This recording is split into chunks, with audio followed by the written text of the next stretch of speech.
सम्राट अशोक और देवी की प्रेम कहानी। सम्राट बनने से बहुत पहले अशोक एक साहसी परंतु क्रोधी राजकुमार थे। वह पाटलिपुत्र के दरबार में अपने सौतेले भाइयों और मंत्रियों से अधिक प्रिय नहीं थे। युद्धों में वीरता तो थी पर हृदय में स्थिरता नहीं। एक दिन उज्जैन में एक विद्रोह को शांत करते समय अशोक घायल हो गए। उन्हें गुप्त रूप से विदिशा के एक बौद्ध विहार में लाया गया। वहां उनकी सेवा की एक सुंदर शालीन कन्या ने देवी, जो एक व्यापारी की बेटी और बुद्ध की अनुयायी थी। देवी की आंखों में शांति और वाणी में करुणा थी। वह न केवल अशोक के घावों को भर रही थी बल्कि उनके हृदय की कठोरता को भी पिघला रही थी।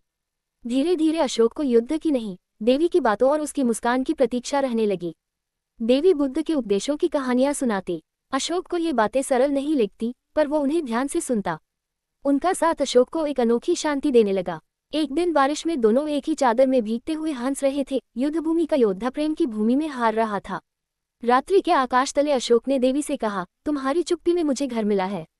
देवी मुस्कुराई लेकिन शर्त रखी, यदि मेरा प्रेम चाहिए तो अहिंसा को भी अपनाना होगा। दोनों ने एक साधारण बौद्ध रीति से विवाह किया। कोई शाही समारोह नहीं, सिर्फ भक्ति और प्रेम। परंतु जल्द ही अशोक को पाटलिपुत्र लौटना पड़ा। देवी वहीं विदिशा में रह गई। राजगद्दी के लिए संघर्ष हुआ। अशोक ने अंततः सम्राट बनकर कलिंग युद्ध लड़ा, जिसने हजारों निर्दोषों की जान ली। युद्ध की विभीषिका ने अशोक को भीतर से तोड़ दिया।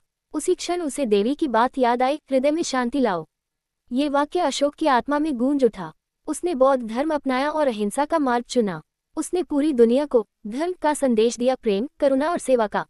हालांकि देवी कभी राजधानी, अपने शिलालेखों में उसने देवी का उल्लेख हमेशा सम्मानपूर्वक किया।